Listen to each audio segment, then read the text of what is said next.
Weinig vrouwen in top Zeeuws bedrijfsleven. Het is woensdag 21 april. Dit is Zeeland Nu. Norm bij lange na niet gehaald. Alle hens aan dek bij groothandels. En praten over zelfdoding. Goedenavond. Zeeland kent veel te weinig vrouwen in topfuncties. Dat blijkt uit onderzoek van Marijn Adams van University College Roosevelt. Landelijk wordt er naar gestreefd dat ongeveer 1 op de 3 bestuurders vrouw is. Maar bij de toonaangevende Zeeuwse bedrijven wordt dat zelden gehaald. Ik heb gebruik gemaakt van een lijst van Zeeland.com, waarop 46 toonaangevende bedrijven stonden. Die zijn samengesteld op het aantal medewerkers, dus de 46 grootste bedrijven. Van die bedrijven telde Adams het aantal vrouwen in de raden van commissarissen, de raden van bestuur en directie. Zeeland ligt onder het nationaal gemiddelde aantal vrouwen aan de top, wat toch al niet zo heel hoog was. We hebben 17% vrouw en 83% man aan de top gemiddeld. Terwijl het streefpercentage op de 33% ligt. Vooral in de logistiek, voedselsector en bouw ligt het aandeel vrouwen laag. De directeur van bouwbedrijf H4A heeft wel een idee waarom. Even door de aard van de Zeeuwse bedrijven. Wat ik zeg, heel veel familiebedrijven hebben we hier toch in het Zeeuwse. En heel veel technische bedrijven, wat dat verklaart.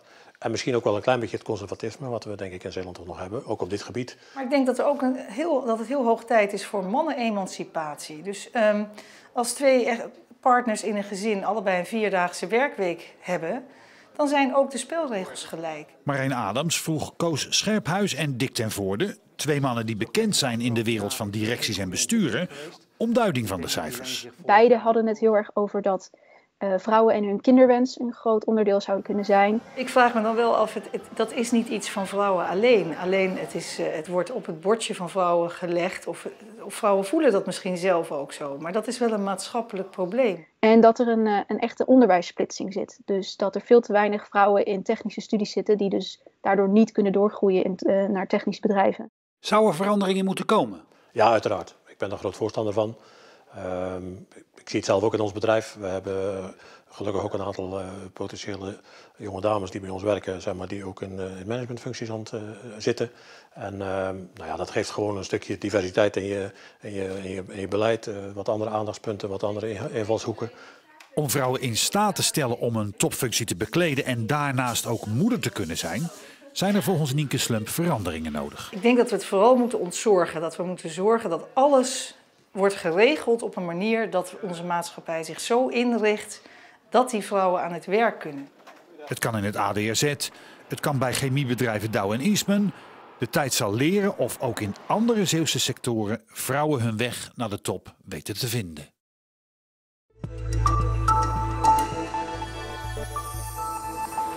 De HZ University of Applied Sciences in Vlissingen en Middelburg gaat volgende week nog niet open. Ondanks de versoepelingen die het kabinet gisteravond aankondigde. De hogeschool gaat pas na de meivakantie fysiek onderwijs geven. Dus vanaf 10 mei. Zo is er alle tijd om alles goed te regelen, aldus de HZ. De UCR in Middelburg gaat wel gewoon open vanaf maandag. Studenten mogen dan van het kabinet 1 dag in de week naar school. Nog een weekje geduld en dan kunnen we weer lunchen en koffie drinken op het terras. Dat is ook goed nieuws voor de groothandels die de horeca als klant hebben. Daar is het momenteel alle hens aan dek om te zorgen dat horecaondernemers niet misgrijpen als ze producten als bier, bitter garnituur en broodjes nodig hebben. We gaan meer handel binnenkrijgen sowieso. Dus we gaan de voorraden stuwen. Daarnaast zien we ook dat het in de bezorging ook drukker wordt. Vanuit Vlissingen zijn we niet alleen winkel, maar doen we ook bezorgen. We zien nu bijvoorbeeld dat we vanuit 5, 6 vrachtwagens waar daags mee rijden eigenlijk direct al naar 8 vrachtwagens gaan. We schalen op met personeel ook in de avond, dus de ordeverzamelaars, om toch te zorgen dat we alles verzameld hebben en vandaag weer netjes bij die klant kunnen leveren. Daar zit al weken werk achter de schermen. Ja, en nu maar hopen dat het volgende week ook echt terras weer is. In Vlissingen is vanmorgen het torentje van de timmerfabriek teruggeplaatst. De oude fabriek waar vroeger scheepsinterieurs werden gebouwd, moest het bijna 80 jaar zonder doen. Het torentje is verloren gegaan tijdens de Tweede Wereldoorlog. Het was voorheen, toen het nog operationeel was als timmerfabriek, was het een waterreservoir. Nu de timmerfabriek verbouwd wordt tot hotel met restaurant, vond de projectontwikkelaar het tijd om het gebouw in ere te herstellen. Om een rijksmonument weer wat terug te geven van haar oorspronkelijke historie. Dus we geven en Vlissingen weer wat terug van de historie. En het is gewoon een kroon op het werk eigenlijk wat hier verricht wordt. Het torentje zal gebruikt gaan worden als penthouse. En wie erin overnacht krijgt dit uitzicht er gratis bij. Viskwekerij Kingfish uit Cats geeft toe schuldig te zijn aan de aangespoelde biofilters langs de Oosterschelde. Een big bag vol filters waaide om tijdens een storm, waarna ze in het uitwatersysteem terecht zijn gekomen. Kingfish geeft aan dat dit nooit de bedoeling is geweest en belooft beterschap. Ook gaat het bedrijf uitzendkrachten inschakelen om een paar dagen lang op te ruimen langs het strand.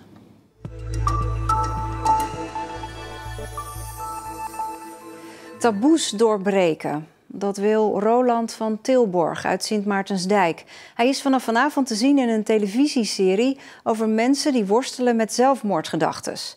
Zeker in onze provincie moet dat beter bespreekbaar worden, vindt hij. Op een gegeven moment ging het zo diep in mijn hoofd dat ik bijna geen licht meer zag. En dat ik dus op het station bijna een ander besluit genomen heb. En dat heb ik dus niet genomen, want we zitten nu hier, gelukkig. Inmiddels helpen positieve dingen, zoals bezig zijn met de moestuin, Roland van Tilborg redelijk door het leven. Sinds zijn kindertijd kampt hij al met depressies en zelfdoding is iets wat al vaak in zijn gedachten is geweest. Wat weerhield je ervan? Ergens een heel klein lichtpuntje in de verte, in de horizon. En dat was mijn gezin en mijn honden. En ik denk, ja, het is nog niet klaar. Ik mag nog niet weg voor hun, eigenlijk. En dat is mijn redding geweest. Het was een lange weg, maar dankzij therapie en medicatie heeft hij die neerslachtige gevoelens redelijk onder controle. Nu is er een nieuwe missie. Deuren openen voor anderen. Rustig. Ik vind het ontzettend belangrijk dat er steeds meer openheid voorkomt. Heel langzaam zie je een beetje een kentering komen. Maar dat kan nog veel en veel beter. Het stigma en het taboe eromheen is nog enorm. En daarom wilde Roland meedoen aan het tv-programma Leven voor de Dood. Voor deze 6-delige serie ging Patrick Lodiers een jaar lang in gesprek met mensen die weten hoe het voelt als je niet meer wilt leven. Het wordt niet door iedereen altijd als een ziekte gezien, maar het is gewoon ziek. Ik ben gewoon ziek in mijn hoofd. Roland heeft nu hier in Sint Maartensdijk een winkel in Zeeuwse spullen. Maar hiervoor was hij jarenlang actief voor de SP. Hij was onder meer raadslid, statenlid en medewerker van de Tweede Kamer. Ik heb zelf 80, 90, 100 uur gewerkt. Dat heeft mij ook letterlijk en figuurlijk bijna de kop gekost. Uiteindelijk moet je het toch nog wel zelf gaan doen. En dan stapje voor stapje. En blijven praten, in contact blijven met iemand. En jezelf niet wegcijferen of verschuilen.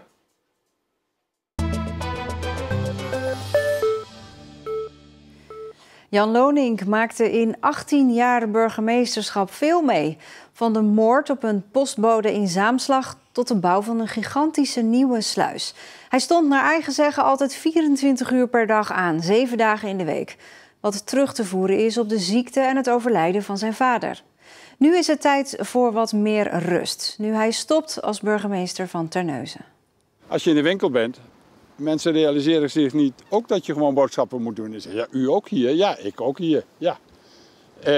Maar ik heb het wel een van de leuke dingen gevonden om mensen altijd te ontmoeten en dat ze mij konden aanspreken. Ik hoop dat ik die lage drempel heb gehad. Hij is een van de langstzittende burgemeesters van Nederland. In 2003 werd Jan Lonink na de herindeling burgemeester van de grootste Zeeuwse gemeente Terneuzen. Veel mensen waren sceptisch omdat hij daarvoor op meerdere plaatsen, waaronder Sas van Gent, kortstondig burgemeester was geweest. Maar de Vertrouwenscommissie zag dat anders. De commissie heeft voldoende vertrouwen gevonden om aan te nemen dat de heer Lonink een blijvertje zal zijn in Terneuzen. En dat blijkt nu 18 jaar later. In de afgelopen jaren ontpopt hij zich als een bestuurlijk zwaargewicht dat vooral wil verbinden. Terugkijkend ziet Lonink wel dat het willen verbinden ook een keerzijde had. Ik denk dat ik veel praat, veel verbind, probeer bij elkaar te houden. Soms wel eens te lang, Want daar kunnen situaties ook door gaan etteren. Maar hij toonde zich ook een betrokken burgervader, zoals bij de moord op de postbode in Zaamslag. En er waren bestuurlijke successen, zoals de bouw van de Sluiskiltunnel, de fusie van de Zeeuwse haven en nu de bouw van een sluis op wereldformaat. Waarin straks ook vanuit Rotterdam bijvoorbeeld heel veel schepen richting Parijs kunnen. Dat is de nieuwe route. Hier wordt geïnvesteerd in de toekomst voor de komende 30, 40 jaar. Dat mag zo zijn. Ondertussen trekken jongeren weg uit het gebied. Dat is wel de opdracht die we voor de toekomst hebben. Hoe kunnen we jonge mensen binden aan dit gebied? Je ziet het al kenteren. Bijvoorbeeld Gent die zegt, ja, wij groeien zo snel dat we in de toekomst misschien wel 10.000 mensen in de gemeente Terneuzen willen vestigen. Daarom investeren we ook aan een spoor Gent-Terneuzen. Maar dat gaat nog even duren, net als 1 gemeente Zeeuws-Vlaanderen. Iets dat altijd op het wensenlijstje van Lonink is blijven staan. Ik heb er zelf aan meegewerkt dat we er nu nog maar 3 hebben in Zeeuws-Vlaanderen.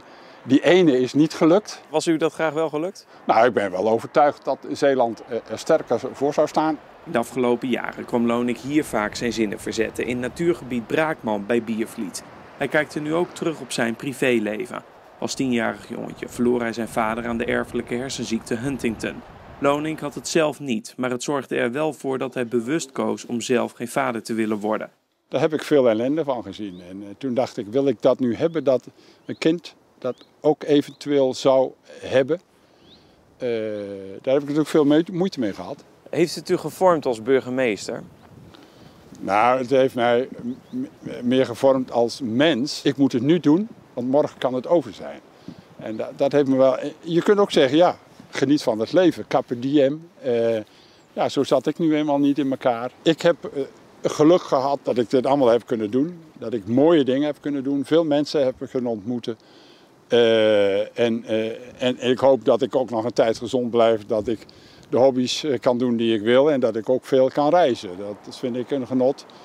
En dat ik ook nog de acties, ambities heb om iets voor de samenleving buiten dit bestuur te doen. Vrijdag neemt Jan Lonink afscheid tijdens een buitengewone raadsvergadering. En diezelfde avond kunt u bij ons op televisie een special zien over hem. Een 3 kwartier durende uitzending waarin Floris-Jan Sietsema uitgebreid terugblikt met Lonink. De dag begon met zon en eindigt met zon. Tussendoor was het bewolkt. Het was 11 tot 13 graden, maar voelde frisser aan door de noordenwind. Morgen zonnig met wat stapelwolken, 's middags wat meer bewolking. Vrijdag zou er dan een bui kunnen vallen, maar het weekend is daarna weer droog en zonnig. En dat was Zeeland Nu van vandaag. Ik wens u een hele fijne avond.